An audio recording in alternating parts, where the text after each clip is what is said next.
그 아이를 찾았다. 화면엔 딱 한 줄.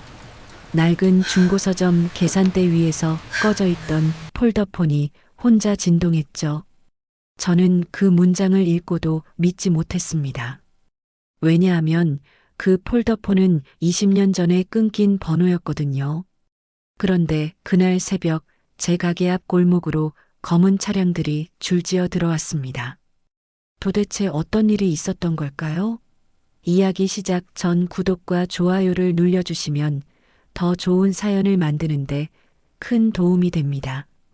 수도의 변두리, 재개발 바람을 피해서 남은 작은 골목. 그 끝에 중고서점 초록문고가 있습니다. 주인인 윤서는 사람이 남긴 흔적을 파는 일을 합니다. 새 책보다 더 무거운 건 헌 책 사이에 끼어 있는 사연이니까요. 윤서의 나이는 45. 손님이 많지 않은 서점이지만 윤서는 이 작은 공간이 좋았습니다. 아무도 윤서를 뭐라 하지 않았고 윤서도 누구에게 설명할 필요가 없었죠. 그날도 마감 직전이었습니다. 폐업한 독서실에서 들어온 책 박스 하나를 정리하던 윤서는 책장 뒤쪽에 낀 낡은 파우치 하나를 발견했습니다. 먼지가 수북이 쌓인 아주 오래된 물건이었죠. 지퍼를 열자 테이프로 칭칭 감긴 투지 폴더폰이 나왔습니다. 전원은 꺼져 있고 액정은 금이 가 있었습니다. 윤서는 그냥 분실물로 보관하려다 이상한 걸 발견했습니다. 폰 뒷면에 작은 글씨로 뭔가 새겨져 있었습니다. 손톱으로 긁어낸 듯한 글씨, 봄에게라고 적혀 있었죠. 윤서는 잠시 망설이다가 가게 구석 멀티탭에 폴더폰을 꽂아봤습니다. 혹시 주인을 찾을 단서가 있을까 싶어서였죠. 딸깍. 흑백 화면이 켜지며 아주 오래된 문자함이 떴습니다. 윤서의 손끝이 화면을 더듬었습니다. 주소록을 눌렀죠. 저장된 번호는 단 하나. 이름은 봄에게였습니다. 사람 이름 같기도 약속 같기도 했습니다. 윤서는 문자함을 열었습니다. 그리고 숨이 멎는 줄 알았습니다. 전송되지 않은 임시 저장 메시지들이 수십 개. 보낸 사람은 늘 같았습니다. 봄아, 오늘도 미안하다. 봄아, 너만은 꼭 살게 해줘. 봄아, 내가 사라져도 그 아이를 지켜줘. 윤서는 손끝이 서늘해졌습니다. 이건 단순한 분실폰이 아니었습니다. 누군가가 평생 못 보낸 유서 같은 편지였죠. 윤서는 가만히 화면을 바라봤습니다. 메시지마다 날짜가 찍혀 있었습니다. 가장 오래된 건 20년 전, 가장 최근 건 15년 전이었습니다. 15년 전 이후로는 단 한 건의 메시지도 없었습니다. 윤서는 알 수 없는 불안감을 느꼈습니다. 이 사람은 어디로 간 걸까요? 살아있긴 한 걸까요? 그 순간이었습니다. 지지지. 폴더폰이 진동했습니다. 윤서는 화들짝 놀라 폰을 떨어뜨릴 뻔했습니다. 심장이 쿵쾅거렸죠. 띠링. 문자 한 통이 수신됐습니다. 화면엔 딱 한 줄. 그 아이를 찾았다. 윤서는 숨이 멎는 줄 알았습니다. 누가 이 번호로 문자를 보내는 걸까요? 통신도 끝난 폰인데요. 윤서는 멍하니 화면을 바라봤습니다. 발신 번호가 표시돼 있었습니다. 10으로 시작하는 평범한 번호였죠. 윤서는 본능적으로 답장을 보냈습니다. 당신 누구세요? 이 폰 주인 살아있나요? 전송 표시가 뜨는 순간 가게 밖 골목에서 엔진 소리가 길게 늘어졌습니다. 윤서는 고개를 들어 유리창 밖을 봤습니다. 검은 세단 한 대가 골목 입구에 멈춰 서 있었습니다. 한밤중 이 좁은 골목에 차가 들어오는 일은 거의 없었죠. 윤서는 가슴이 두근거렸습니다. 차 안에서 누군가 내렸습니다. 말끔한 점퍼의 운동화. 하지만 걸음걸이가 묘하게 단단했습니다. 남자는 서점 앞을 지나쳤습니다. 하지만 윤서를 향해 고개를 돌려 잠깐 눈을 마주쳤죠. 윤서는 본능적으로 폴더폰을 서랍 깊숙이 밀어 넣었습니다. 남자가 사라진 뒤에도 윤서의 손은 한참 동안 떨렸습니다. 윤서는 그날 밤 가게 문을 일찍 닫았습니다. 그리고 집에 돌아가서도 잠을 이루지 못했죠. 누군가 지켜보고 있다는 느낌. 그 느낌이 윤서의 등을 타고 올라왔습니다. 다음 날 아침 윤서는 평소처럼 가게 문을 열었습니다. 하지만 골목 분위기가 달랐습니다. 건너편 슈퍼 주인이 윤서를 보더니 고개를 돌렸습니다. 옆 가게 아주머니도 눈을 피했죠. 윤서는 이상한 기분이 들었습니다. 점심때쯤 단골 손님 한 명이 책을 사러 왔다가 조심스럽게 말했습니다. 사장님, 어젯밤에 검은 차들이 이 골목에 들어왔다 갔다던데요.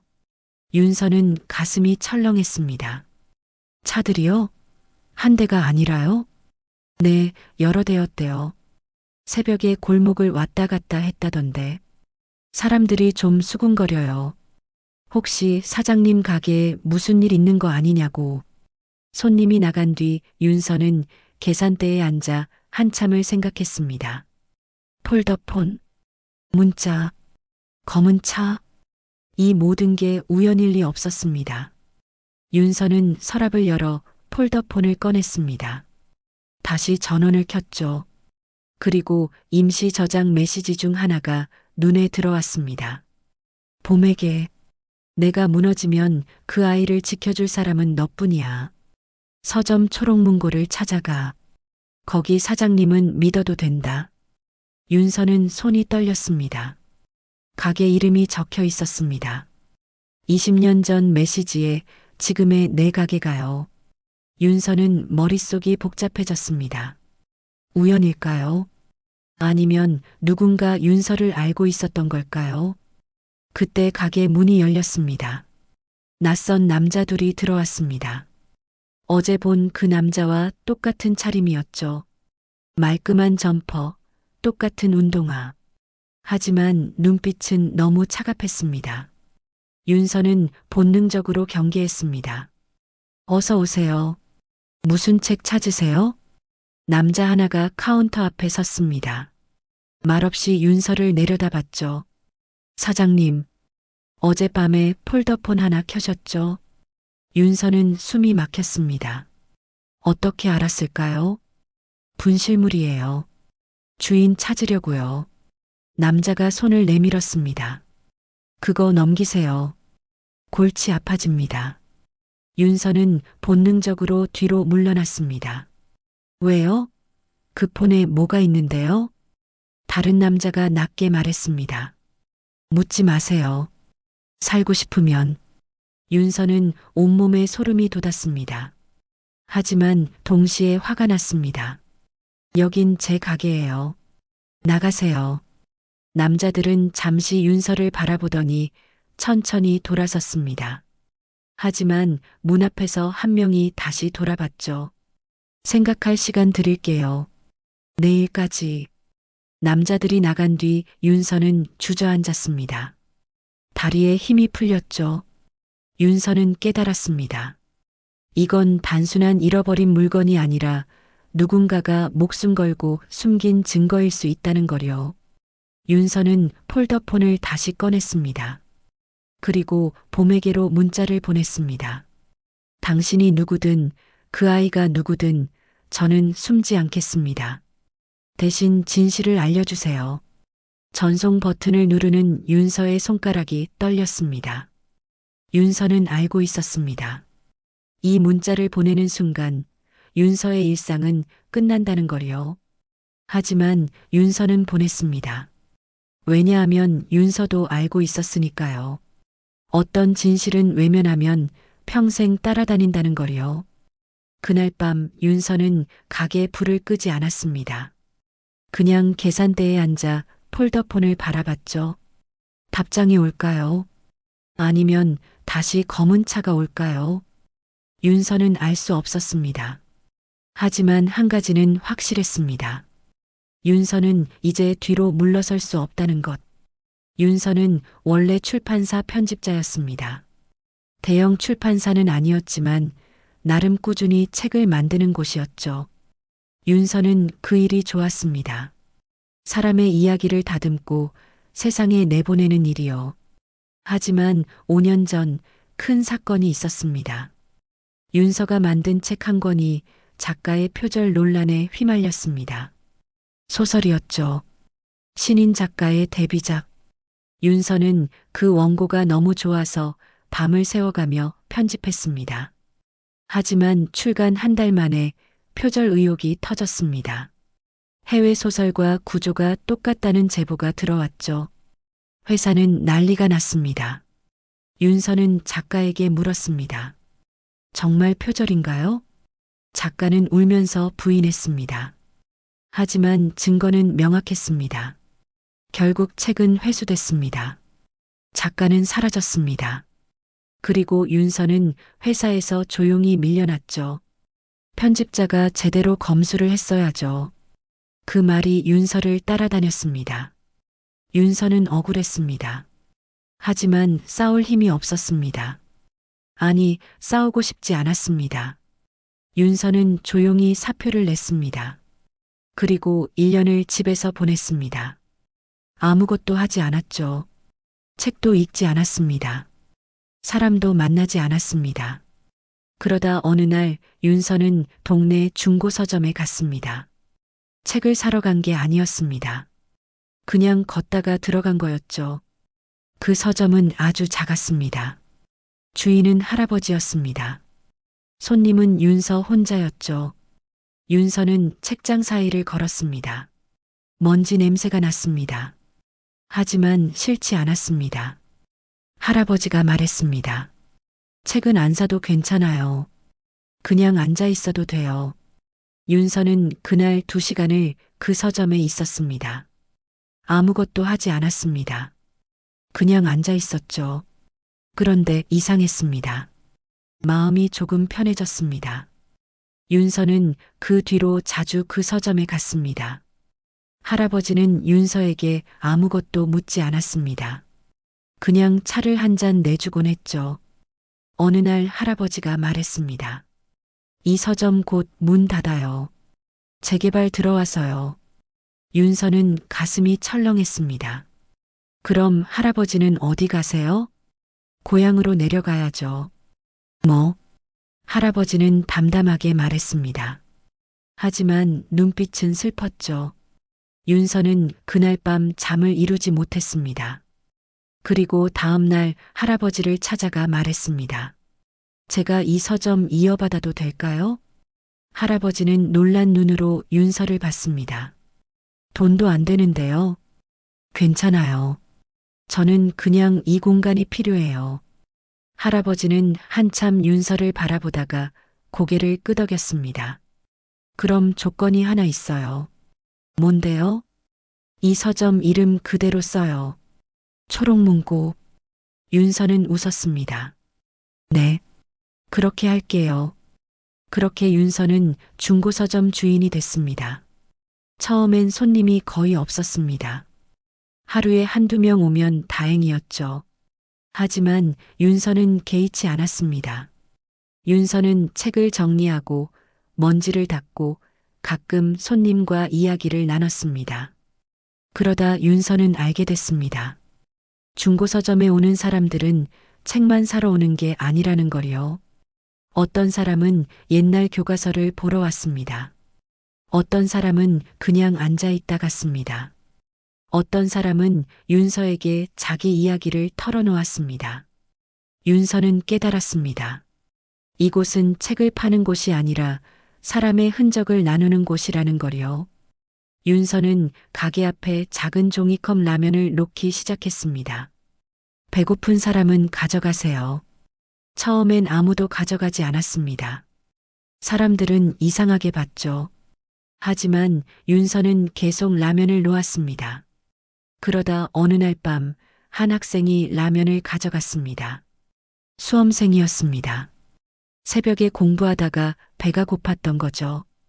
그 학생은 윤서에게 고개를 숙였습니다. 감사합니다. 윤서는 말했습니다. 천천히 드세요. 뜨거워요. 그 뒤로 라면은 하나둘 줄어들기 시작했습니다. 새벽에 책을 보러 오는 수험생, 밤을 떠도는 노숙인, 갈 곳 없는 사람들, 그들이 조용히 라면을 가져갔습니다. 윤서는 묻지 않았습니다. 그냥 다음날 또 라면을 놓았죠. 윤서의 철학은 간단했습니다. 사람이 다 틀릴 수는 있어도 사람을 버리면 안 된다. 윤서 자신도 버려진 적이 있었으니까요. 그 외로움을 알고 있었습니다. 그래서 윤서는 이 작은 서점을 지키기로 했습니다. 돈이 안 되어도 사람들이 이상하게 봐도요. 왜냐하면 윤서는 알고 있었으니까요. 세상에는 따뜻한 국물 한 모금이 필요한 사람이 있다는 걸요. 그런 윤서에게 그 폴더폰은 이상하게 남일 같지 않았습니다. 누군가는 분명 누군가를 살리려고 20년 동안 봄을 붙잡고 있었으니까요. 윤서는 그날 밤 폴더폰을 보며 생각했습니다. 나는 뭘 할 수 있을까? 윤서는 답을 알고 있었습니다. 아무것도 못할 수도 있습니다. 하지만 최소한 외면하지는 않겠다고요. 그게 윤서가 할 수 있는 전부였습니다. 하지만 윤서는 몰랐습니다. 자신의 작은 친절이 도시 한복판을 뒤흔들 사건의 첫 단추가 될 줄은요. 다음 날 아침 윤서는 평소처럼 가게 문을 열었습니다. 하지만 폴더폰은 계산대 서랍 깊숙이 숨겨뒀습니다. 윤서는 알고 있었습니다. 누군가 지켜보고 있다는 걸요. 하지만 윤서는 포기하지 않았습니다. 오히려 윤서는 결심했습니다. 봄에게의 답장이 올 때까지 기다리겠다고요. 그날 저녁 윤서는 가게를 정리하다가 문득 옛날 생각이 났습니다. 출판사에서 일하던 시절, 윤서가 처음 책을 만들었을 때 그 떨림과 설렘, 윤서는 그때 믿었습니다. 이야기는 사람을 구한다고요. 하지만 그 믿음은 무너졌습니다. 표절 사건 이후로요. 윤서는 더 이상 이야기를 믿지 않았습니다. 하지만 지금 이 폴더폰 안의 메시지들을 보면서 윤서는 다시 생각했습니다. 어쩌면 이야기는 정말 사람을 구할 수 있을지도 몰라. 윤서는 폴더폰을 켜서 메시지를 다시 읽었습니다. 봄아, 너만은 꼭 살게 해줘. 윤서는 속으로 대답했습니다. 살게 해드릴게요. 약속할게요. 윤서 자신도 누가 살리려는 건지 몰랐습니다. 하지만 윤서는 약속했습니다. 왜냐하면 윤서는 알고 있었으니까요. 어떤 약속은 지키기 전에 먼저 해야 한다는 걸요. 그날 밤 윤서는 처음으로 편하게 잠들었습니다. 무서웠지만 후회는 없었습니다. 윤서는 꿈을 꿨습니다. 할아버지가 나오는 꿈이었습니다. 할아버지가 말했습니다. 잘하고 있어요. 사람은 그렇게 사는 거예요. 윤서는 꿈속에서 울었습니다. 그리고 아침에 눈을 떴을 때 윤서는 알았습니다. 이제부터가 진짜라는 걸요. 다음 날 아침 윤서는 골목에서 이상한 소문을 들었습니다. 슈퍼 주인이 윤서를 보더니 말했습니다. 사장님, 어젯밤에 또 검은 차 왔다 갔다던데요. 무슨 일 있어요? 윤서는 애써 웃었습니다. 아니에요. 아무 일도 없어요. 하지만 슈퍼 주인의 눈빛은 의심으로 가득했습니다. 윤서는 가게로 돌아왔습니다. 손님은 없었습니다. 평소보다 더 조용했죠. 윤서는 계산대에 앉아 폴더폰을 꺼냈습니다. 답장이 왔는지 확인하려고요. 하지만 아무 메시지도 없었습니다. 윤서는 한숨을 쉬었습니다. 혹시 잘못 판단한 걸까요? 혹시 그냥 장난이었을까요? 그때 가게 문이 열렸습니다. 낯선 남자 둘이 들어왔습니다. 어제 본 그 남자들이었습니다. 말끔한 점퍼, 똑같은 운동화.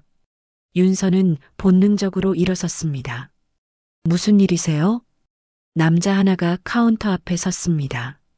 그리고 낮게 말했죠. 사장님, 어제 생각할 시간 드렸죠. 윤서는 침을 삼켰습니다.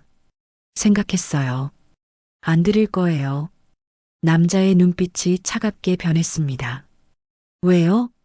그 폰은 제가 찾은 거예요. 주인한테 돌려줄 거예요. 다른 남자가 비웃었습니다. 주인이요? 주인은 이미 없어요. 윤서는 가슴이 철렁했습니다. 무슨 뜻이에요? 그 폰 주인은 15년 전에 죽었어요. 사고로. 윤서는 숨이 막혔습니다. 그럼 어제 문자를 보낸 사람은 누구죠? 남자가 한 걸음 다가왔습니다. 그러니까 그냥 넘기세요. 사장님도 사고 당하기 싫으면. 윤서는 본능적으로 뒤로 물러났습니다. 하지만 더 이상 물러설 곳이 없었죠. 그 폰에 뭐가 있는데 이렇게까지 하는 거예요? 남자가 말했습니다. 묻지 마세요. 알면 더 위험해져요. 윤서는 손이 떨렸습니다.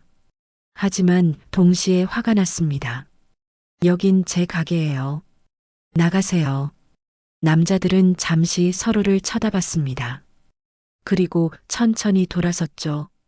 하지만 문 앞에서 한 명이 다시 돌아봤습니다. 마지막 기회예요. 내일까지 생각하세요. 아니면 남자는 말을 끝내지 않았습니다. 하지만 윤서는 알았습니다. 협박이라는 걸요. 남자들이 나간 뒤 윤서는 주저앉았습니다. 온몸이 떨렸습니다. 무서웠습니다. 윤서는 폴더폰을 꺼냈습니다. 그리고 봄에게로 다시 문자를 보냈습니다. 제발 답장 주세요. 저 혼자서는 못 버티겠어요. 전송 버튼을 누르는 윤서의 손가락이 떨렸습니다. 윤서는 그날 오후 내내 가게에 앉아 있었습니다. 손님은 한 명도 오지 않았습니다. 해가 지기 시작했습니다. 윤서는 가게 문을 닫으려다 멈췄습니다. 골목 입구에 검은 세단 한 대가 멈춰 서 있었습니다. 윤서는 가슴이 쿵쾅거렸습니다. 차에서 아무도 내리지 않았습니다. 그냥 멈춰 있을 뿐이었죠. 윤서는 문을 잠그고 뒤로 물러났습니다. 그 순간 폴더폰이 진동했습니다. 윤서는 화들짝 놀라 폰을 집어들었습니다. 문자 한 통이 왔습니다. 지금 어디 있어요? 주소 보내요. 제가 갈게요. 발신자는 봄에게였습니다. 윤서는 손이 떨렸습니다. 주소를 보내야 할까요? 혹시 함정일까요? 하지만 윤서는 더 이상 선택지가 없었습니다. 윤서는 가게 주소를 보냈습니다. 30분 뒤 택시 한 대가 골목으로 들어왔습니다. 한 여자가 내렸습니다. 나이는 윤서와 비슷해 보였습니다.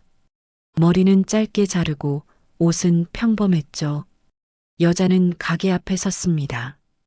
그리고 윤서를 봤습니다. 초록문고 사장님이세요? 윤서는 고개를 끄덕였습니다. 네. 당신이 봄이세요? 여자가 고개를 끄덕였습니다. 정봄이에요. 들어가도 될까요? 윤서는 문을 열어줬습니다. 정봄이 들어왔습니다. 그리고 주위를 둘러봤죠. 여기가 동생이 마지막으로 말했던 곳이네요. 윤서는 의자를 내줬습니다. 앉으세요. 정봄은 천천히 앉았습니다. 그리고 폴더폰을 받습니다. 그게 동생 폰이에요. 윤서는 폰을 건네줬습니다. 정봄은 폰을 받아들었습니다. 손이 떨렸습니다. 20년 만이네요. 윤서는 조심스럽게 물었습니다. 무슨 일이 있었던 거예요? 정봄은 한참 동안 말이 없었습니다. 그리고 천천히 입을 열었습니다. 동생은 내부 고발을 했어요.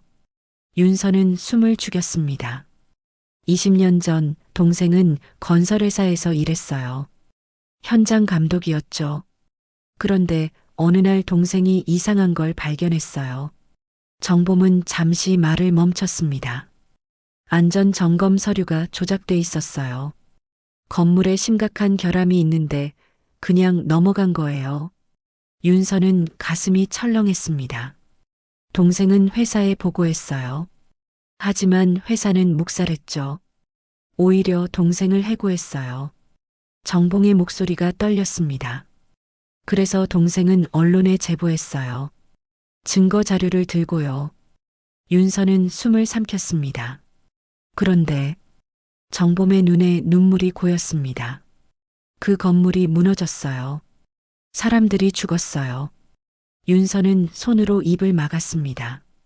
동생은 쫓기기 시작했어요. 회사 사람들이 동생을 찾아다녔죠. 동생은 숨어 지냈어요. 정범은 폴더폰을 꼭 쥐었습니다. 마지막으로 저한테 연락이 왔어요. 이 골목 어딘가에 있다고. 그리고 그게 끝이었어요. 윤서는 가슴이 무너지는 것 같았습니다. 경찰은요? 경찰은 사고사라고 했어요. 하지만 저는 알아요.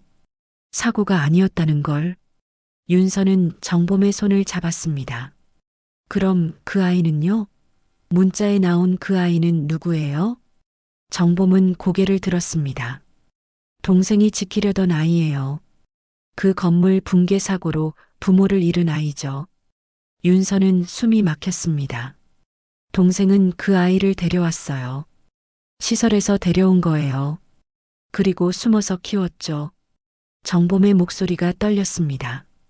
하지만 동생이 사라진 뒤 저는 그 아이를 찾을 수 없었어요. 윤서는 머리가 복잡했습니다. 그럼 지금 그 아이는 어디 있어요? 정범이 윤서를 봤습니다. 며칠 전에 찾았어요. 이 근처 찜질방에서 야간 알바로 일하고 있더라고요. 윤서는 가슴이 철렁했습니다. 찜질방, 야간 알바. 윤서는 알고 있었습니다. 새벽마다 가게 앞을 지나가던 그 아이를요. 후드 모자를 눌러 쓰고 말없이 지나가던 아이. 가끔 윤서가 라면을 건네면 고개만 숙이고 받아가던 아이. 그 아이. 이름이 뭐예요? 정범이 대답했습니다. 민재예요. 올해 19이에요. 윤서는 눈을 감았습니다. 민재. 윤서는 그 이름을 알고 있었습니다. 한 번도 물어본 적 없지만 어느 날 민재가 가게에서 잠들었을 때 신분증을 본 적이 있었죠. 윤서는 몰랐습니다. 그 아이가 이런 사연을 가지고 있을 줄은요. 정범이 말했습니다. 이제 알았어요. 동생이 왜 이 서점 이름을 적었는지. 윤서는 정범을 봤습니다. 동생이 마지막으로 도움받은 곳이 여기였어요. 사장님이 동생한테 라면을 주셨대요. 윤서는 가슴이 먹먹해졌습니다. 저는 기억 못해요. 괜찮아요. 동생은 기억했으니까요. 정범은 폴더폰을 켰습니다. 그리고 메시지 하나를 보여줬습니다. 초록문고 사장님은 착한 사람이야. 민재가 힘들면 그분한테 가라고 해. 윤서는 눈물이 났습니다. 저는 아무것도 안 했는데요. 정범이 웃었습니다. 아무것도 안 한 게 아니에요. 사장님은 그냥 사람을 사람으로 대했던 거예요. 윤서는 고개를 숙였습니다. 그날 밤 윤서와 정범은 오래 이야기를 나눴습니다. 정범은 수선집을 운영하고 있었습니다. 강남에 작은 가게가 있었죠. 동생을 잃고 나서 저는 살고 싶지 않았어요. 하지만 살았어요. 왜냐하면 정범은 말을 멈췄습니다. 언젠가 동생이 지키려던 게 뭔지 알고 싶었거든요. 윤서는 고개를 끄덕였습니다. 이제 아셨네요. 네. 이제 알았어요. 정범은 윤서의 손을 잡았습니다. 도와주실래요? 민재를 지키는 거요. 윤서는 망설이지 않았습니다. 네. 도울게요. 하지만 윤서는 알고 있었습니다. 이건 시작일 뿐이라는 걸요. 그날 밤 윤서는 집에 돌아가지 않았습니다. 가게에서 밤을 샜죠. 정범도 함께 남았습니다. 두 사람은 밤새 계획을 세웠습니다.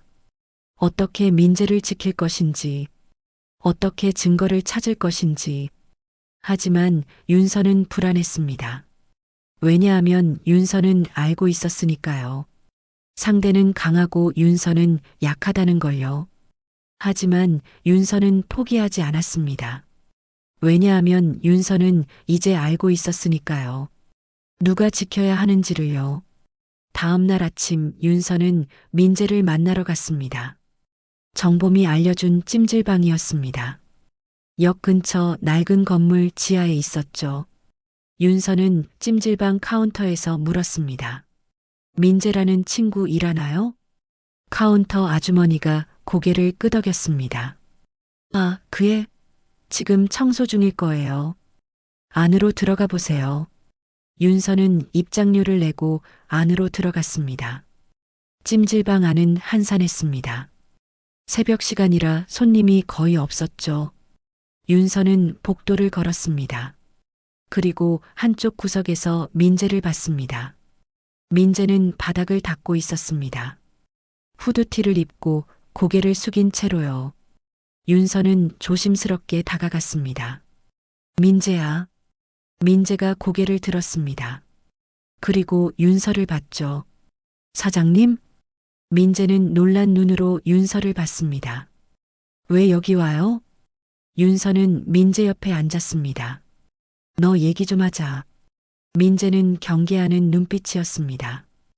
무슨 얘기요? 윤서는 천천히 말했습니다. 너 지켰던 사람 있었지? 너를 데려온 사람. 민재의 얼굴이 굳었습니다. 어떻게 알았어요? 그분 언니를 만났어. 민재는 고개를 숙였습니다. 그분은 돌아가셨어요. 윤서는 민재의 어깨에 손을 올렸습니다.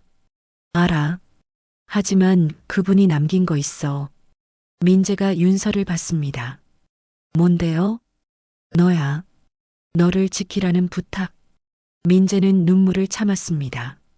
저 같은 애, 왜 지켜요? 윤서는 대답했습니다. 왜냐하면 넌 살아야 하니까. 민재는 고개를 저었습니다. 저는 죽고 싶어요. 매일매일이 힘들어요. 윤서는 가슴이 아팠습니다. 알아. 힘든 거 알아. 하지만 윤서는 민재의 손을 잡았습니다. 너를 지킨 사람은 내가 살기를 바랐어. 그러니까 살아줘. 그게 그분한테 할 수 있는 유일한 거야. 민재는 울음을 터뜨렸습니다. 윤서는 민재를 안아줬습니다. 민재는 윤서의 품에서 한참을 울었습니다. 그날 윤서는 민재를 데리고 가게로 갔습니다. 정범이 기다리고 있었습니다. 민재는 정범을 보더니 멈칫했습니다. 누구세요? 정범은 조심스럽게 말했습니다. 나는 너를 지켰던 사람의 언니야. 민재는 눈을 크게 떴습니다. 언니요? 정범은 고개를 끄덕였습니다. 응, 동생이 너 얘기 많이 했어. 착한 아이라고. 꼭 지켜야 한다고. 민재는 고개를 숙였습니다. 저는 착하지 않아요. 정범이 웃었습니다. 동생은 그렇게 생각하지 않았어. 민재는 눈물을 닦았습니다. 윤서는 민재에게 의자를 내줬습니다. 앉아. 얘기 좀 하자. 민재는 천천히 앉았습니다. 정범이 말했습니다. 민재야, 너 부모님 기억나? 민재는 고개를 저었습니다. 아니요. 저 어릴 때 돌아가셨어요. 정범은 조심스럽게 말했습니다. 그 사고, 우리 동생이 막으려고 했던 거야. 민재는 고개를 들었습니다. 무슨 뜻이에요? 정범은 천천히 설명했습니다. 건물 붕괴 사고, 내부 고발, 그리고 민재의 부모님. 민재는 멍하니 듣고 있었습니다. 그러니까 제 부모님이 돌아가신 건 정범은 고개를 끄덕였습니다. 회사 잘못이야.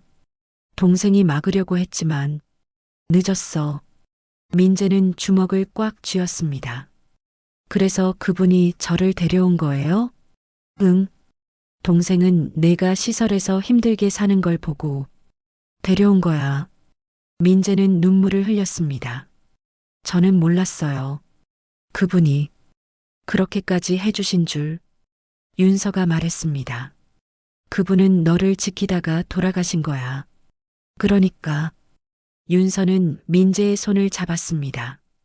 이제 우리가 너를 지킬게. 민재는 고개를 저었습니다. 왜요? 저는 남인데. 정범이 대답했습니다. 남이 아니야. 동생이 지키려던 아이야. 그럼 내 가족이야. 민재는 울음을 터뜨렸습니다. 윤서는 민재의 등을 토닥였습니다. 그날 오후 세 사람은 가게에 앉아 계획을 세웠습니다. 정범이 말했습니다. 동생이 남긴 자료가 어딘가 있을 거야. 윤서가 물었습니다. 어디 있을까요? 정봉은 폴더폰을 받습니다. 이 폰에 단서가 있을 거야. 윤서는 폰을 켜서 메시지를 다시 봤습니다. 그리고 한 메시지가 눈에 들어왔습니다. 봄에게 자료는 우리 집 뒤뜰에 묻어뒀어. 장미꽃 밑. 윤서는 정범을 봤습니다. 집이 어디예요? 정범은 대답했습니다. 이미 없어요. 재개발로 철거됐어요. 윤서는 한숨을 쉬었습니다. 하지만 민재가 말했습니다. 저 알아요. 윤서와 정범이 민재를 봤습니다. 뭘 알아? 민재가 말했습니다. 그분이 돌아가시기 전에 저한테 뭔가 주셨어요. 민재는 가방을 뒤졌습니다. 그리고 작은 USB를 꺼냈죠. 이거요. 이거 꼭 간직하라고 했어요. 윤서는 USB를 받아들었습니다. 이게 자료일까? 정범이 말했습니다. 확인해 봐야죠. 윤서는 가게 컴퓨터에 USB를 꽂았습니다. 화면이 켜지고 파일들이 떴습니다. 사진, 문서, 녹음 파일. 윤서는 하나씩 열어봤습니다. 그리고 숨이 막혔습니다. 건설 현장 사진, 균열이 간 기둥, 조작된 서류, 회사 임원들의 대화 녹음, 모든 게 증거였습니다. 정범은 화면을 보며 울었습니다. 이걸 동생이 목숨 걸고 모은 거구나. 윤서는 민재를 봤습니다. 이걸 왜 너한테 줬을까? 민재가 대답했습니다. 그분이 말했어요. 언젠가 이걸 세상에 알리라고. 윤서는 고개를 끄덕였습니다. 그럼 우리가 해야죠. 하지만 정범이 말했습니다. 조심해야 해요. 이거 알려지면 우리 모두 위험해져요. 윤서는 알고 있었습니다. 하지만 윤서는 결심했습니다. 그래도 해야죠. 안 그러면 그분이 헛되이 돌아가신 거잖아요. 정범은 한참 고민하다가 고개를 끄덕였습니다. 알았어요. 그럼 함께해요. 민재도 말했습니다. 저도 할래요. 그분을 위해서. 윤서는 세 사람의 손을 잡았습니다. 그럼 시작해요. 우리 함께. 그날 밤 윤서는 USB를 복사했습니다. 그리고 안전한 곳에 보관했죠. 윤서는 알고 있었습니다. 이제부터가 진짜 싸움이라는 걸요. 하지만 윤서는 두렵지 않았습니다. 왜냐하면 윤서는 혼자가 아니었으니까요. 정범과 민재가 함께였습니다. 그리고 무엇보다 윤서는 알고 있었습니다. 정의는 늦어도 온다는 걸요. 며칠 뒤 윤서는 기자 한 명을 만났습니다. 정봉이 아는 기자였습니다. 믿을 만한 사람이었죠. 윤서는 기자에게 USB를 건넸습니다. 이거 보도해 주세요. 기자는 USB를 받아들었습니다. 확인해 볼게요. 하지만 시간이 좀 걸릴 거예요. 윤서는 고개를 끄덕였습니다. 괜찮아요. 천천히 해도 돼요. 기자가 말했습니다. 위험할 수 있어요. 준비는 되셨죠? 윤서는 대답했습니다. 네, 준비됐어요. 하지만 윤서는 몰랐습니다.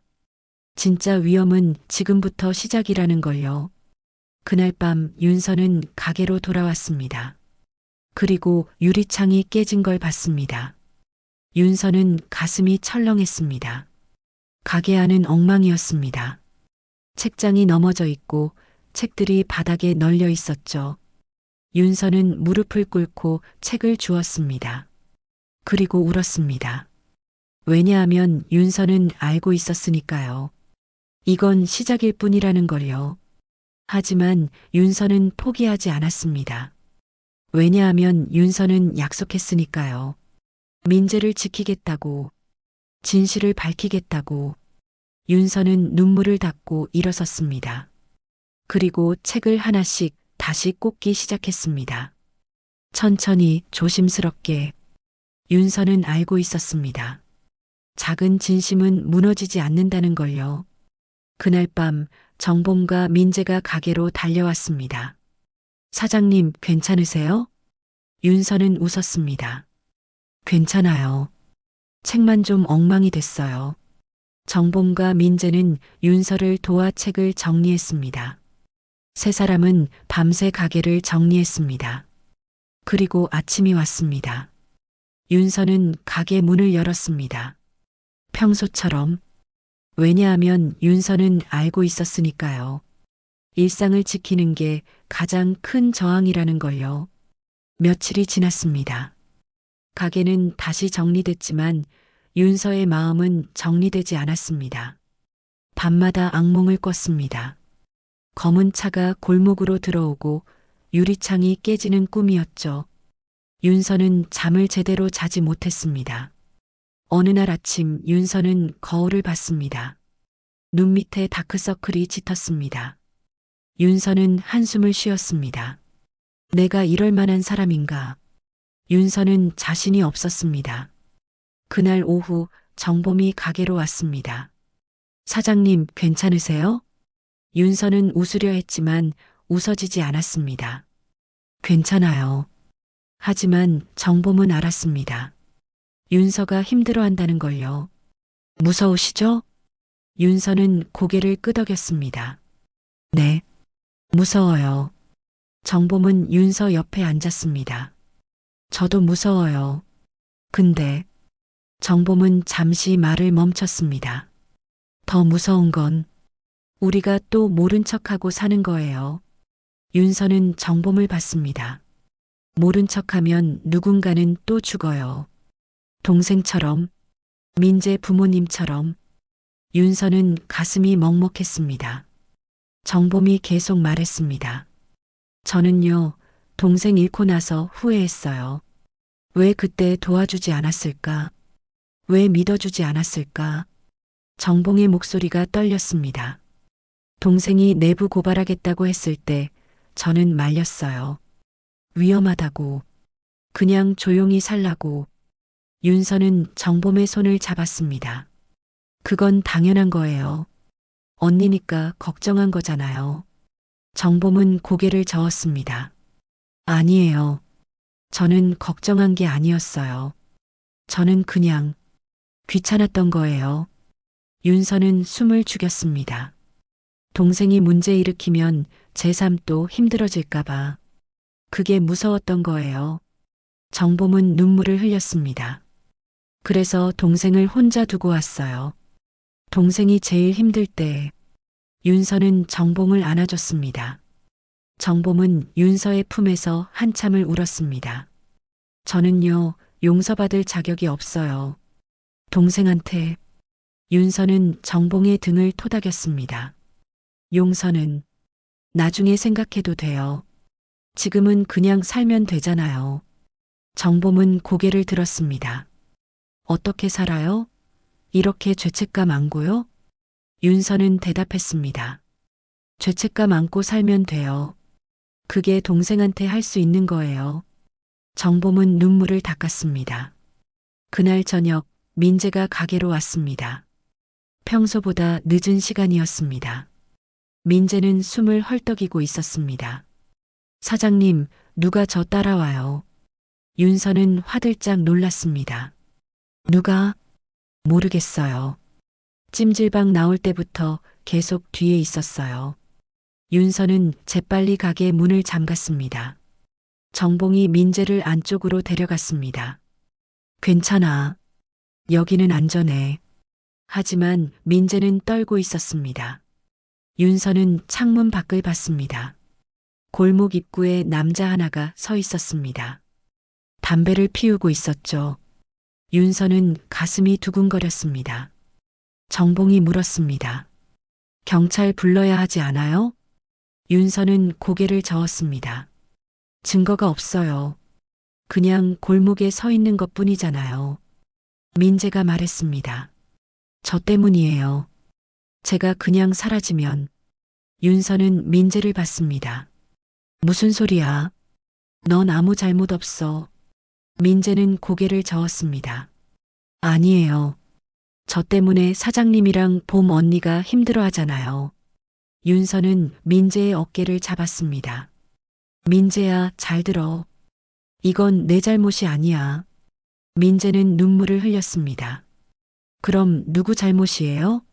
저를 지켜준 그분은 돌아가셨고 사장님은 위협받고.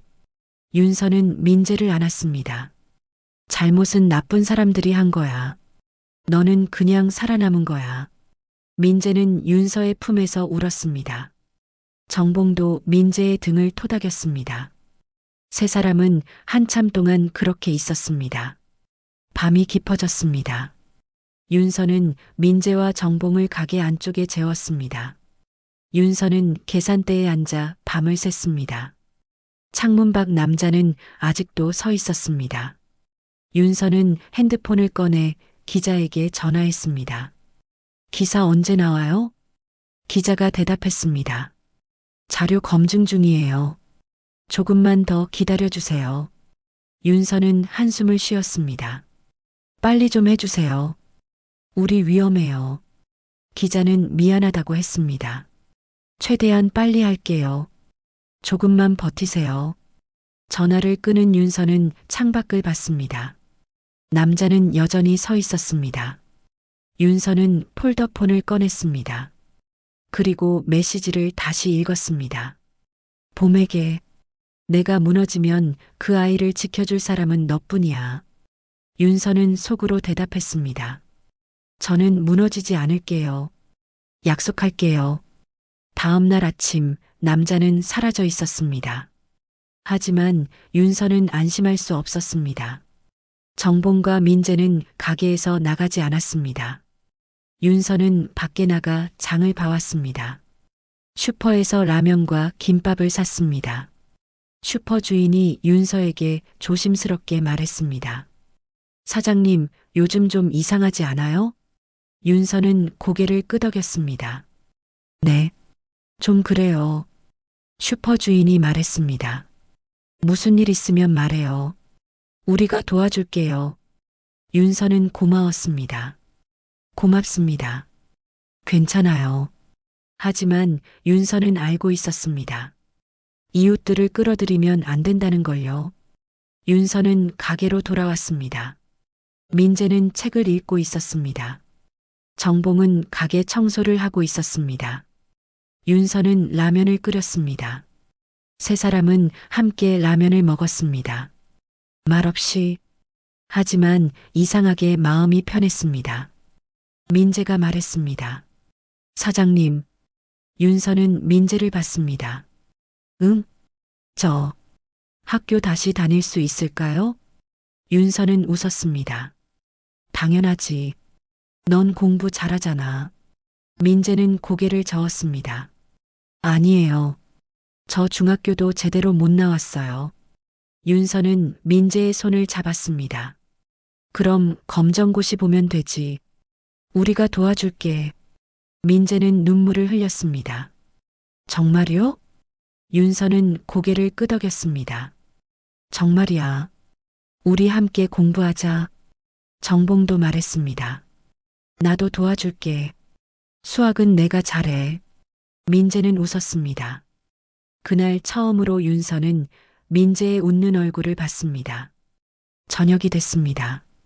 윤서는 가게 문을 닫으려다 멈췄습니다. 골목 입구에 검은 세단이 멈춰 서 있었습니다. 윤서는 가슴이 철렁했습니다. 차에서 남자 하나가 내렸습니다. 윤서가 아는 얼굴이었습니다. 처음 왔던 그 남자였죠. 남자는 가게로 걸어왔습니다. 윤서는 문을 잠그려 했지만 남자가 더 빨랐습니다. 남자는 문을 밀고 들어왔습니다. 사장님, 오랜만이네요. 윤서는 뒤로 물러났습니다. 나가세요. 남자는 웃었습니다. 나갈게요. 대신 이것만 전하러 왔어요. 남자는 봉투 하나를 카운터에 놓았습니다. 안에 보세요. 그럼 생각이 바뀔 거예요. 남자는 돌아서서 나갔습니다. 윤서는 떨리는 손으로 봉투를 열었습니다. 안에는 사진들이 들어 있었습니다. 민재의 사진, 찜질방에서 일하는 민재, 정봉의 사진, 수선집에서 일하는 정봉, 그리고 윤서의 사진, 가게 앞에서 라면을 나눠주는 윤서. 윤서는 손이 떨렸습니다. 봉투 밑에 쪽지가 하나 있었습니다. 그 아이를 지키고 싶으면 조용히 하세요. 윤서는 주저앉았습니다. 정봉과 민재가 달려왔습니다. 사장님, 무슨 일이에요? 윤서는 사진들을 보여줬습니다. 정봉은 얼굴이 하얘졌습니다. 민재는 사진을 보더니 울음을 터뜨렸습니다. 저 때문이에요. 다 저 때문이에요. 윤서는 민재를 안았습니다. 아니야. 내 잘못이 아니야. 하지만 윤서도 무서웠습니다. 이들은 진짜로 세 사람을 다 감시하고 있었습니다. 정봉이 말했습니다. 그만둬야 하나요? 윤서는 고개를 저었습니다. 그만두면 동생은 헛되이 돌아가신 거예요. 정봉은 눈물을 흘렸습니다. 하지만 우리가 다치면 윤서는 정봉의 손을 잡았습니다. 안 다쳐요. 우리 조심하면 돼요. 민재가 말했습니다. 저 그냥 경찰서 가서 자수할까요? 제가 증거 있다고. 윤서는 민재를 봤습니다. 안 돼. 넌 아무 잘못 없어. 민재는 고개를 저었습니다. 아니에요. 저 때문에 사람들이 힘들어 하잖아요. 윤서는 민재의 얼굴을 감싸 쥐었습니다. 민재야, 잘 들어. 너는 살아야 해. 그게 그분이 바란 거야. 민재는 울었습니다. 윤서도 울었습니다. 정봉도 울었습니다. 세 사람은 한참 동안 울었습니다. 그날 밤 세 사람은 가게에서 함께 잤습니다. 아무도 집에 가지 않았습니다. 왜냐하면 함께 있는 게 더 안전했으니까요. 윤서는 잠들지 못했습니다.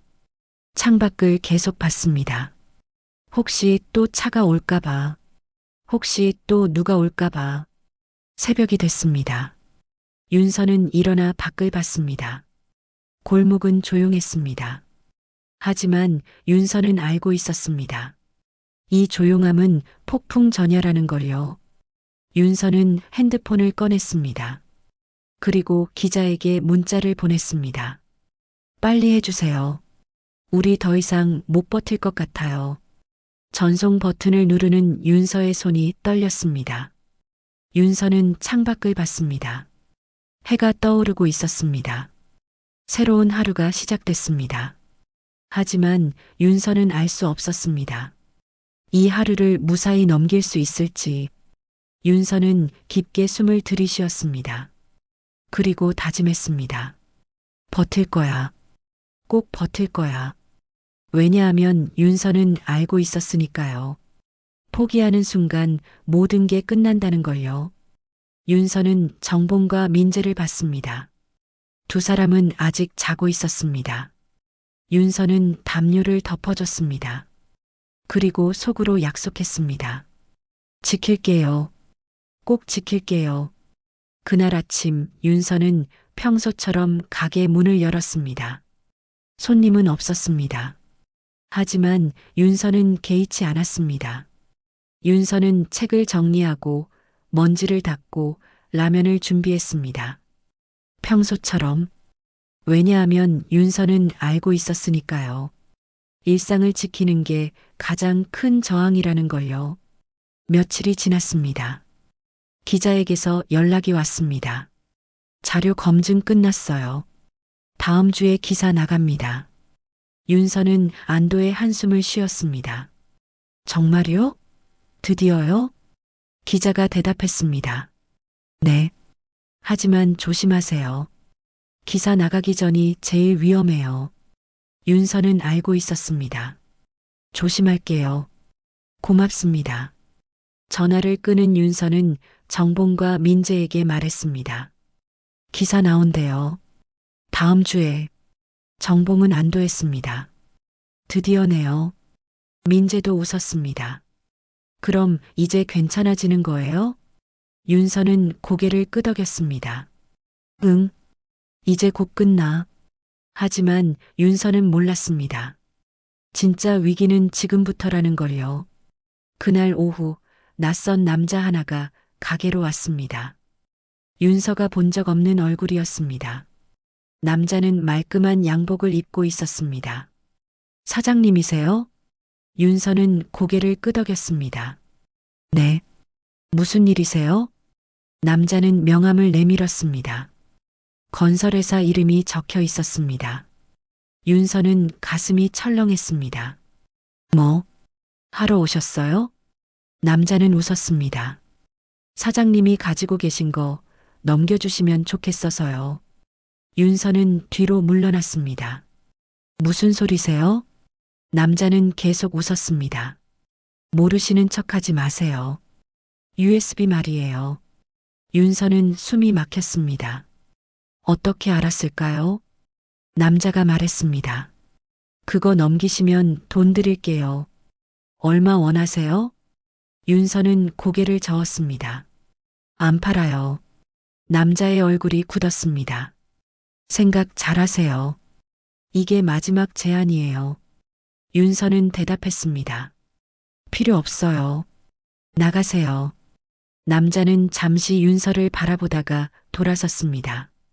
하지만 문 앞에서 다시 돌아봤습니다. 후회하실 거예요. 남자가 나간 뒤 윤서는 주저앉았습니다. 정봉과 민재가 안쪽에서 나왔습니다. 사장님 괜찮으세요? 윤서는 고개를 끄덕였습니다. 괜찮아요. 그냥 좀 무서웠어요. 정봉이 말했습니다. 이제 정말 위험한 것 같아요. 윤서는 알고 있었습니다. 알아요. 하지만 이제 곧 끝나요. 민재가 물었습니다. 정말 끝날까요? 윤서는 민재의 손을 잡았습니다. 끝낼 거야. 우리가. 그날 저녁 윤서는 USB를 다른 곳으로 옮겼습니다. 은행 금고에 맡겼습니다. 혹시 모를 일에 대비해서였죠.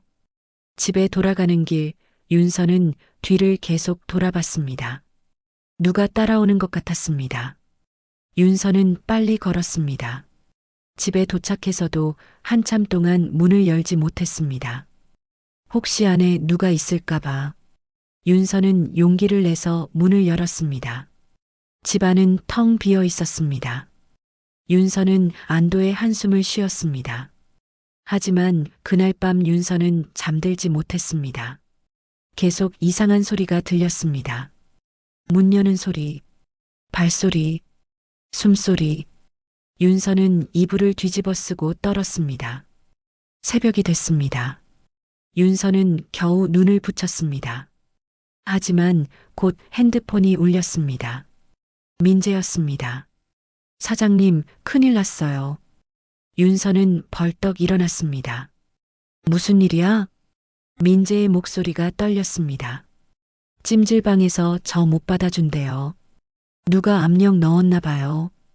윤서는 가슴이 철렁했습니다. 지금 어디야? 찜질방 앞이에요. 윤서는 옷을 입고 뛰쳐나갔습니다. 택시를 타고 찜질방으로 갔습니다. 민재는 찜질방 앞에서 가방을 들고 서 있었습니다. 윤서는 민재에게 달려갔습니다. 괜찮아? 민재는 고개를 저었습니다. 아니요. 안 괜찮아요. 갈 곳이 없어요. 윤서는 민재의 어깨를 잡았습니다. 우리 가게로 가자. 민재는 울었습니다. 계속 폐만 끼쳐요. 윤서는 민재를 안았습니다. 폐 아니야. 우리 가족이야. 민재는 윤서의 품에서 울었습니다. 두 사람은 가게로 갔습니다. 정봉이 이미 와 있었습니다. 민재 괜찮아? 민재는 고개를 끄덕였습니다. 정봉이 말했습니다. 내 집으로 가자. 거기가 더 안전할 거야. 윤서는 고개를 저었습니다. 아니에요. 우리 흩어지면 더 위험해요. 정봉이 물었습니다. 그럼 어떻게 해요? 윤서는 대답했습니다. 여기서 함께 있어요. 기사 나올 때까지. 민재가 말했습니다. 며칠이나 남았는데요. 윤서는 민재의 손을 잡았습니다. 버티면 돼. 우리 함께 버티자. 세 사람은 가게에서 지내기로 했습니다. 윤서는 안쪽 창고를 정리했습니다. 이불을 깔고 전기장판을 켰습니다. 좁았지만 셋이 누울만 했습니다. 그날 밤 세 사람은 함께 라면을 끓여 먹었습니다. 말없이 먹었습니다. 하지만 이상하게 마음이 편했습니다. 민재가 말했습니다. 사장님, 봄 언니. 윤서와 정봉이 민재를 봤습니다. 응? 민재는 눈물을 글썽였습니다. 고마워요. 저 같은 애를. 윤서는 민재의 말을 막았습니다. 그런 말하지 마. 넌 우리 가족이야. 정봉도 말했습니다. 맞아. 동생이 지키려던 아이니까. 내 가족이야. 민재는 울었습니다. 윤서와 정봉은 민재를 안아줬습니다. 세 사람은 한참 동안 그렇게 있었습니다. 밤이 깊어졌습니다. 윤서는 잠들지 못하고 계산대에 앉아 있었습니다. 창밖을 봤습니다. 골목은 조용했습니다. 하지만 윤서는 불안했습니다. 너무 조용했습니다. 새벽 2시쯤이었습니다. 윤서는 이상한 소리를 들었습니다. 엔진 소리. 윤서는 창밖을 봤습니다. 검은 세단 여러 대가 골목으로 들어오고 있었습니다. 윤서는 가슴이 철렁했습니다. 차들이 가게 앞에 멈췄습니다. 남자들이 내렸습니다. 5명. 윤서는 재빨리 안쪽으로 갔습니다. 깨어. 빨리. 정봉과 민재가 눈을 떴습니다. 무슨 일이에요? 윤서는 급하게 말했습니다. 사람들 왔어. 많이. 민재는 얼굴이 하얘졌습니다. 윤서는 뒷문을 확인했습니다. 잠겨 있었습니다. 윤서는 열쇠를 찾았습니다. 그때 가게 앞문이 흔들렸습니다. 누군가 문을 두드렸습니다. 사장님, 문 여세요. 윤서는 숨을 죽였습니다. 정봉이 속삭였습니다. 경찰 불러요. 윤서는 핸드폰을 꺼냈습니다. 하지만 신호가 없었습니다. 누가 차단한 것 같았습니다. 윤서는 정봉의 핸드폰을 확인했습니다. 역시 신호가 없었습니다.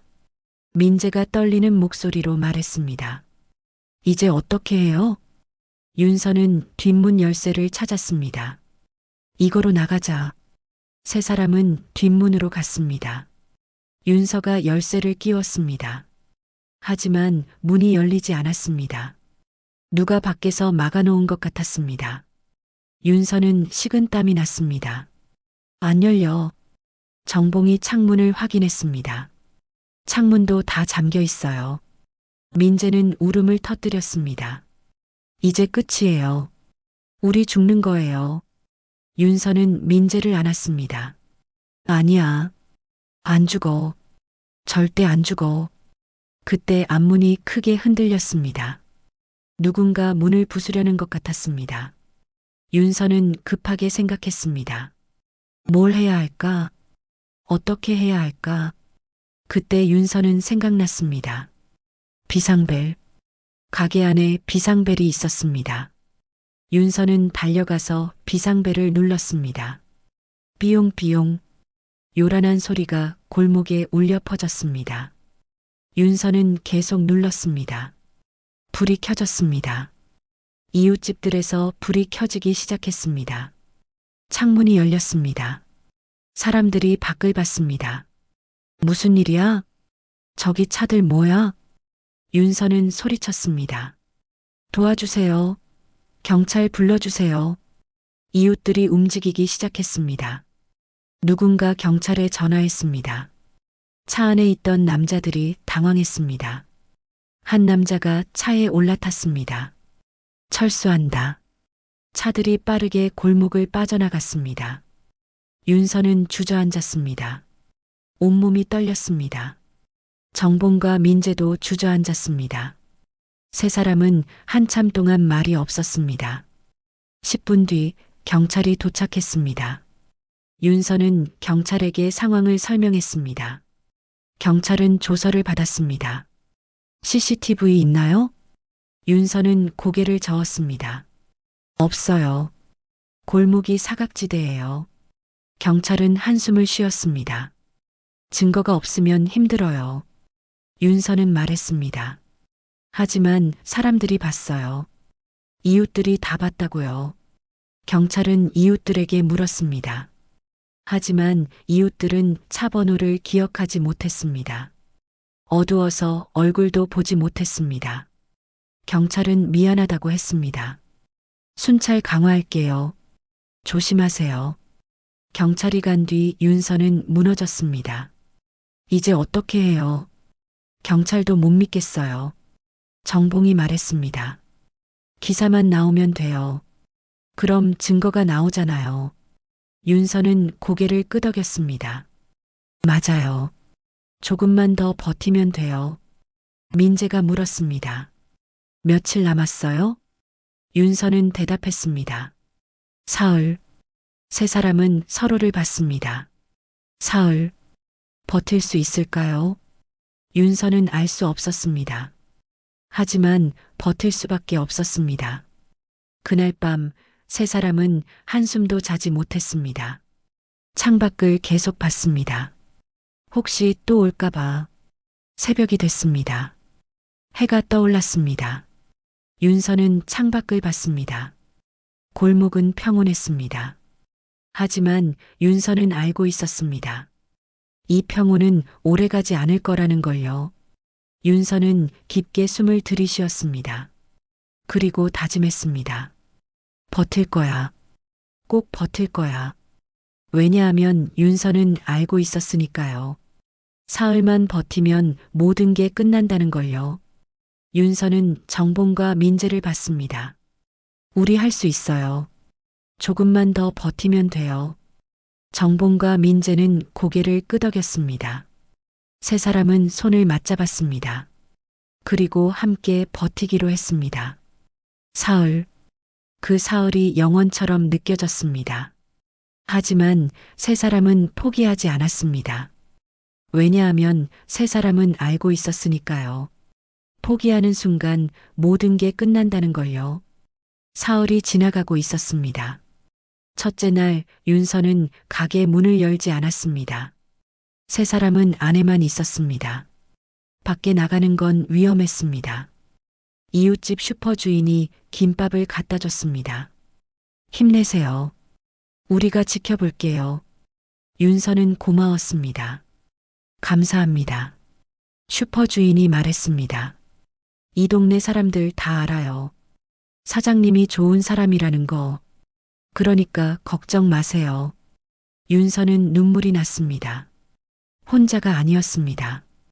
둘째 날 정봉의 수선집에서 연락이 왔습니다. 누군가 찾아왔다고 했습니다. 정봉은 불안했습니다. 가게 괜찮을까요? 윤서는 정봉의 손을 잡았습니다. 괜찮을 거예요. 이제 하루만 더 버티면 돼요. 민재는 창고에서 책을 읽고 있었습니다. 검정고시 책이었습니다. 윤서가 사준 책이었죠. 민재는 열심히 공부했습니다. 불안했지만 공부에 집중하려고 했습니다.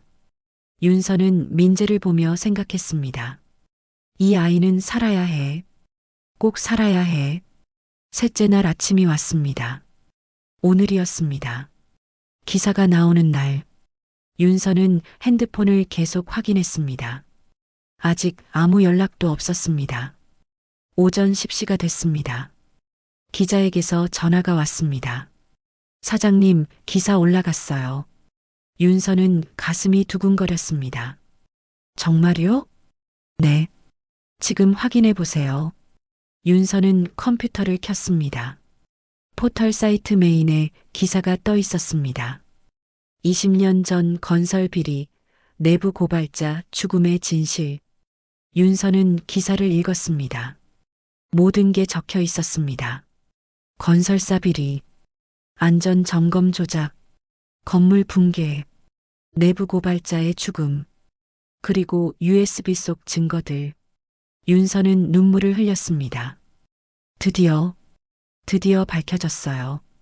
정봉도 울었습니다. 동생, 이제 편히 쉴 수 있겠네요. 민재는 화면을 보며 말했습니다. 그분 이름이 나왔어요. 기사에. 윤서는 화면을 봤습니다. 정범의 동생 이름이 적혀 있었습니다. 내부 고발자, 영웅, 양심. 윤서는 정봉의 손을 잡았습니다. 자랑스러우시겠어요. 정봉은 고개를 끄덕였습니다. 네, 자랑스러워요. 우리 동생.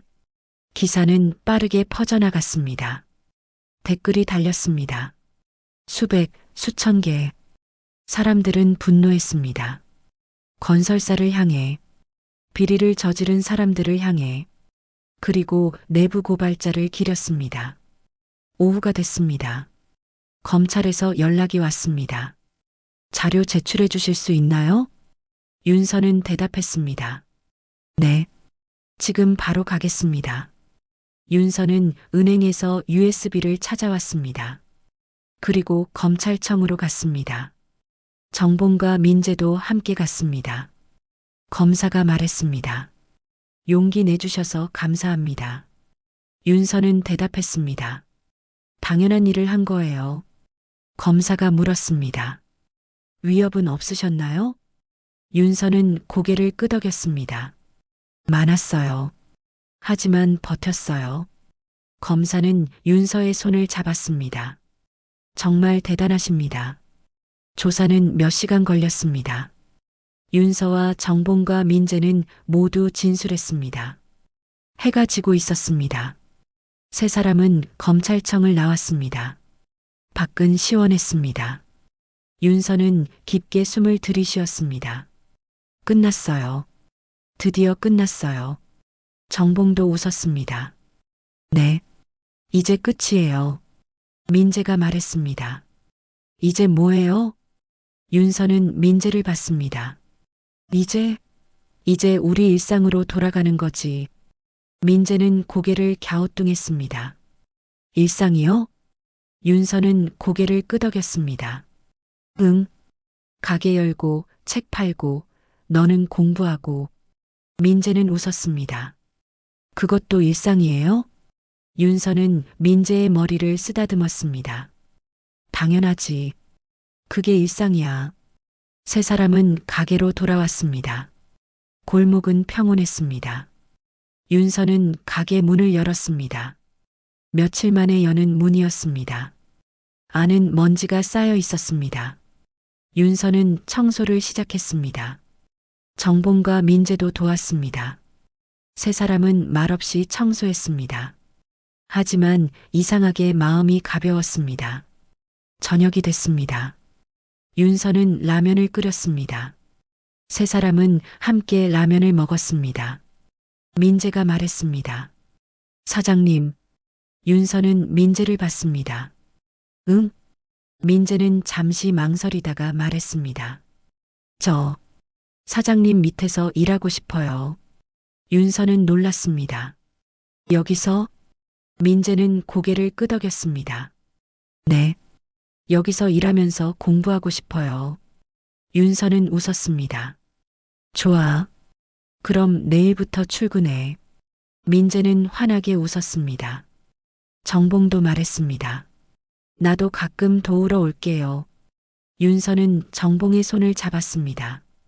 고마워요. 정봉이 말했습니다. 고마운 건 저예요. 사장님이 없었으면 저는 평생 동생 원한 풀지 못했을 거예요.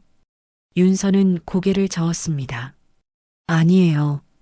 우리 함께 한 거예요. 민재도 말했습니다. 맞아요. 우리 다 함께 한 거예요. 세 사람은 웃었습니다. 그날 밤 민재는 가게 창고에서 잤습니다. 윤서가 공간을 만들어줬습니다. 작은 책상과 침대. 민재는 행복했습니다. 여기 제 방이에요? 윤서는 고개를 끄덕였습니다. 응, 내 방이야. 민재는 울었습니다. 저, 처음이에요. 제 방 가져보는 게. 윤서는 민재를 안았습니다. 이제 평생 내 방이야. 민재는 윤서의 품에서 한참을 울었습니다.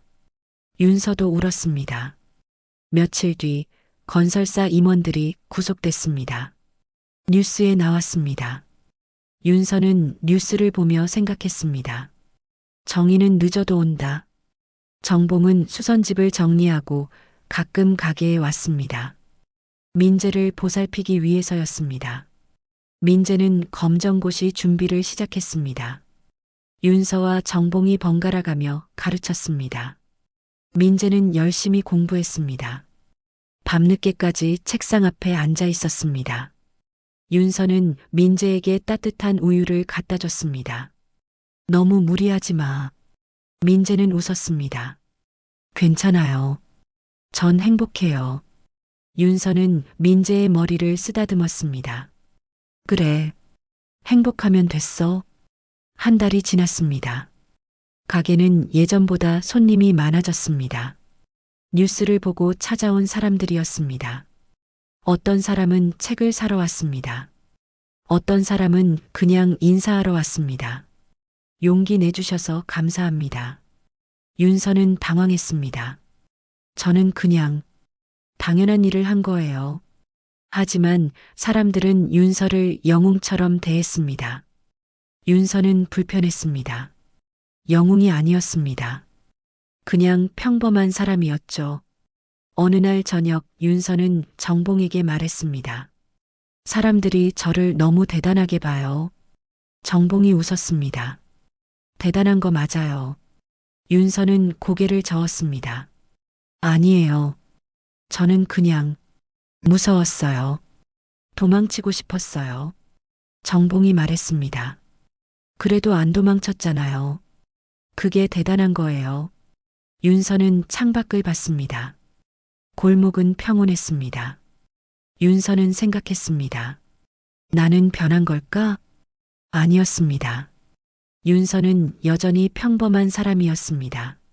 무서움도 많고 의심도 많고 약한 사람이었습니다. 하지만 한 가지는 변했습니다. 윤서는 이제 혼자가 아니었습니다. 정봉이 있었습니다. 민재가 있었습니다. 그리고 무엇보다 윤서는 알게 됐습니다. 작은 진심이 세상을 바꿀 수 있다는 걸요. 2달이 지났습니다. 민재는 검정고시를 봤습니다. 그리고 합격했습니다. 윤서와 정봉은 민재를 안아줬습니다. 축하해. 민재는 울었습니다. 제가 해냈어요. 윤서는 웃었습니다. 당연하지. 넌 할 수 있어. 민재는 대학에 가고 싶다고 했습니다. 윤서는 도와주겠다고 했습니다. 우리 함께 준비하자. 민재는 고개를 끄덕였습니다. 그날 밤 세 사람은 가게에서 작은 파티를 열었습니다. 치킨과 콜라. 세 사람은 웃고 떠들었습니다. 윤서는 행복했습니다. 오랜만에 느끼는 행복이었습니다.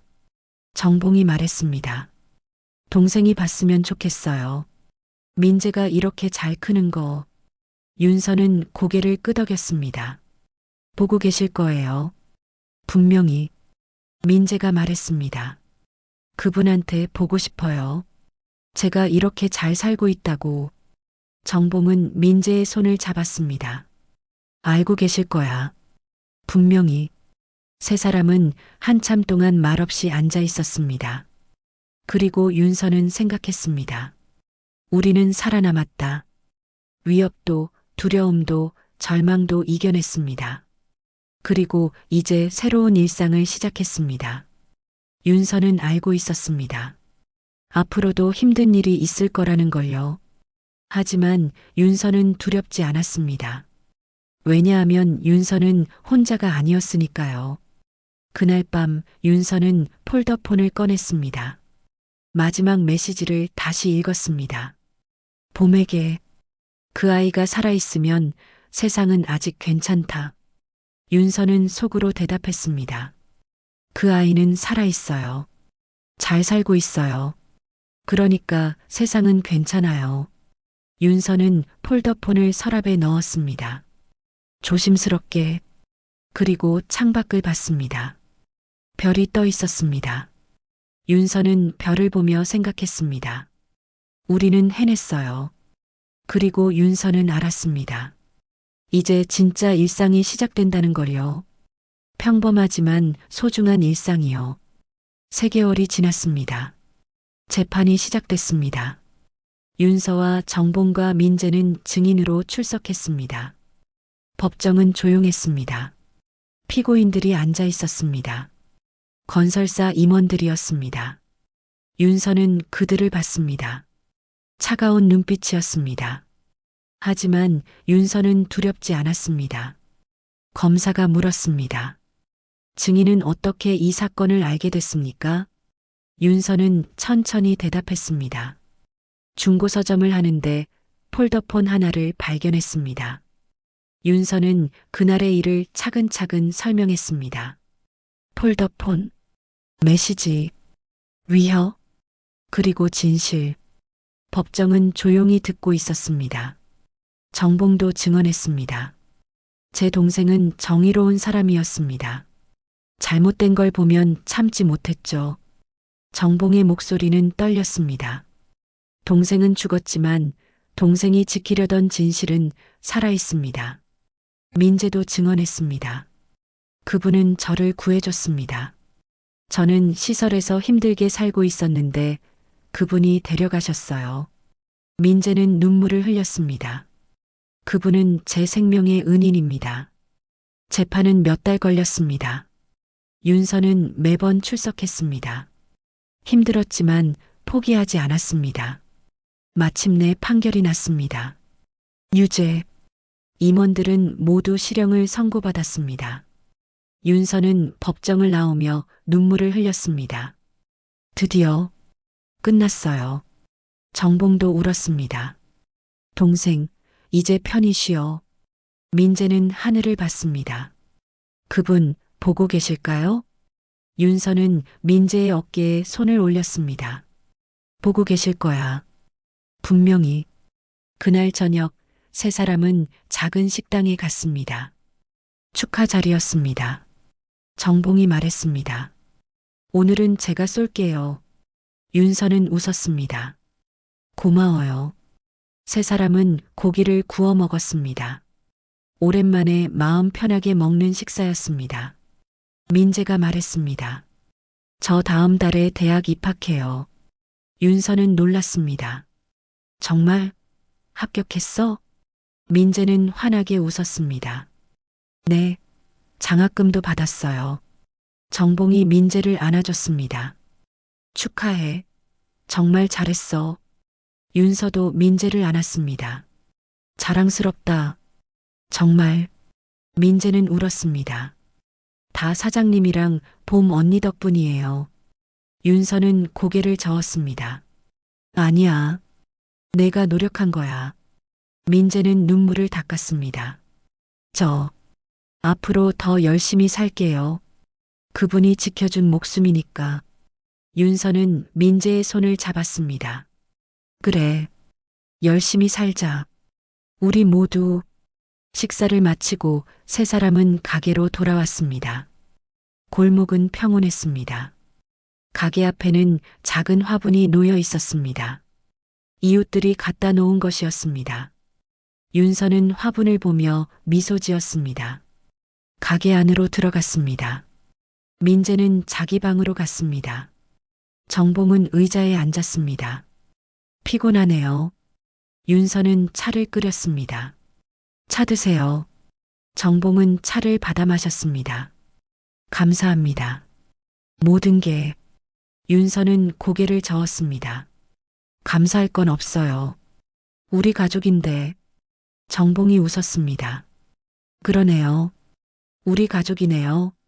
두 사람은 한참 동안 말없이 차를 마셨습니다. 편안한 침묵이었습니다. 정봉이 말했습니다. 사장님, 저 이제 용서받은 것 같아요. 윤서는 정봉을 봤습니다. 동생한테요? 정봉은 고개를 끄덕였습니다. 네. 동생이 지키려던 아이를 우리가 지켰잖아요. 그러면 동생도 괜찮다고 할 것 같아요. 윤서는 정봉의 손을 잡았습니다. 분명히 그럴 거예요. 정봉은 눈물을 흘렸습니다. 20년 만에 처음으로 마음이 편해요. 윤서는 정봉을 안아줬습니다. 정봉은 윤서의 품에서 한참을 울었습니다. 그날 밤 윤서는 혼자 계산대에 앉았습니다. 폴더폰을 꺼냈습니다. 마지막으로 메시지를 읽었습니다. 봄에게 내가 무너지면 그 아이를 지켜줄 사람은 너뿐이야. 윤서는 속으로 대답했습니다. 지켰어요. 우리가 함께 지켰어요. 윤서는 폴더폰을 서랍에 넣었습니다. 이제 더 이상 꺼내지 않을 것 같았습니다. 며칠 뒤 가게에 작은 변화가 생겼습니다. 민재가 제안했습니다. 사장님, 여기에 공부방 만들면 어때요? 윤서는 민재를 봤습니다. 공부방? 민재는 고개를 끄덕였습니다. 네. 저처럼 힘든 친구들이 와서 공부할 수 있게요. 윤서는 생각했습니다. 좋은 생각이네. 정봉도 찬성했습니다. 저도 도울게요. 책상이랑 의자 구할게요. 그렇게 가게 한쪽에 작은 공부방이 생겼습니다. 책상 4개와 의자, 따뜻한 조명. 윤서는 팻말을 걸었습니다. 야간 공부방. 누구나 환영합니다. 첫날 아무도 오지 않았습니다. 둘째 날도 마찬가지였습니다. 하지만 셋째 날 한 학생이 왔습니다. 수험생이었습니다. 여기서 공부해도 돼요? 윤서는 웃었습니다. 물론이죠. 편하게 있어요. 학생은 조심스럽게 앉았습니다. 그리고 책을 펼쳤습니다. 윤서는 따뜻한 차를 갖다 줬습니다. 힘내요. 학생은 고개를 숙였습니다. 감사합니다. 그 뒤로 하나둘 학생들이 늘어났습니다. 밤마다 서너 명이 와서 공부했습니다. 윤서는 그들에게 차와 라면을 내줬습니다. 말없이 학생들은 고마워했습니다. 민재도 그들과 함께 공부했습니다. 가끔 어려운 문제를 가르쳐 주기도 했습니다. 윤서는 그 모습을 보며 생각했습니다. 이게 일상이구나.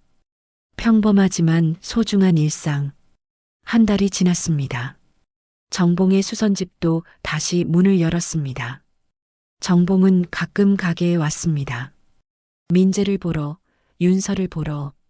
어느 날 정봉이 말했습니다. 사장님, 동생 기일이 다음 주에요.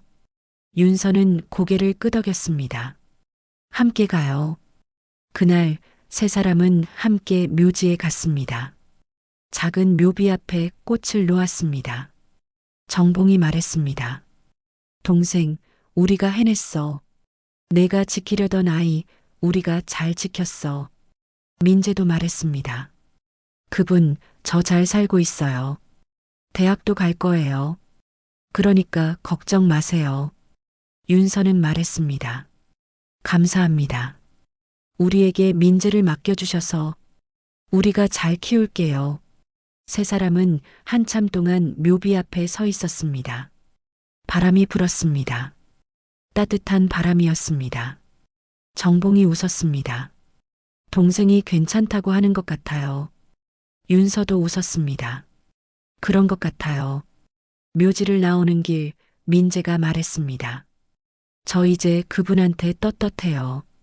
윤서는 민재의 어깨를 두드렸습니다. 당연하지. 넌 잘하고 있어. 저녁이 됐습니다. 세 사람은 가게로 돌아왔습니다. 학생들이 벌써 와 있었습니다. 공부방에서 책을 펼치고 있었습니다. 윤서는 차를 끓였습니다. 민재는 학생들 옆에 앉았습니다. 정봉은 책을 정리했습니다. 평범한 저녁이었습니다. 하지만 윤서는 행복했습니다. 이런 평범한 일상이 얼마나 소중한지 알았으니까요. 밤이 깊어졌습니다. 학생들이 하나둘 돌아갔습니다. 감사합니다. 내일 또 올게요. 윤서는 웃으며 배웅했습니다. 조심히 가요. 가게에는 윤서와 민재만 남았습니다. 정봉은 집에 갔습니다. 윤서는 가게 정리를 했습니다. 민재는 책상을 닦았습니다. 두 사람은 말없이 일했습니다. 편안한 침묵이었습니다. 정리를 마치고 윤서는 민재를 봤습니다. 민재야. 네. 너 행복해? 민재는 웃었습니다. 네. 정말 행복해요. 윤서도 웃었습니다. 다행이다. 민재가 말했습니다. 사장님은요? 윤서는 고개를 끄덕였습니다. 나도 행복해. 민재는 윤서를 안았습니다. 고마워요. 모든 게. 윤서는 민재를 안아줬습니다. 천만에. 우리 가족인데. 그날 밤 윤서는 혼자 계산대에 앉았습니다. 창밖을 봤습니다. 비가 그친 골목이었습니다. 가로등 불빛이 젖은 길을 비쳤습니다. 윤서는 생각했습니다. 그날의 문자 한 통이 사람 하나의 인생을 바꿨습니다. 그 사람의 진심이 또 다른 사람을 살렸습니다. 작은 진심은 그렇게 세상을 바꿉니다. 윤서는 폴더폰을 마지막으로 꺼냈습니다. 화면을 켰습니다. 메시지 하나가 떠 있었습니다. 봄에게. 그 아이가 살아있으면 세상은 아직 괜찮다. 윤서는 속으로 대답했습니다. 그 아이는 살아있어요. 잘 살고 있어요. 그러니까 세상은 괜찮아요. 당신이 지켜낸 아이, 우리가 함께 지킬게요. 윤서는 폴더폰을 끄고 서랍에 넣었습니다. 조심스럽게. 그리고 가게 문을 닫았습니다. 불을 껐습니다. 골목은 조용했습니다. 하지만 따뜻했습니다. 윤서는 골목을 걸었습니다. 천천히. 뒤를 돌아봤습니다. 가게 간판에 불이 켜져 있었습니다. 초록 문구. 윤서는 미소 지었습니다. 그리고 걸어갔습니다. 집으로. 새로운 일상으로. 오늘 이야기는 여기까지입니다. 끝까지 시청해 주셔서 감사합니다. 오늘 이야기가 마음에 남았다면 구독과 좋아요를 눌러주시고 더욱 더 빠르게 새로운 이야기를 들어보세요. 당신의 작은 응원이 더 많은 이야기로 돌아옵니다.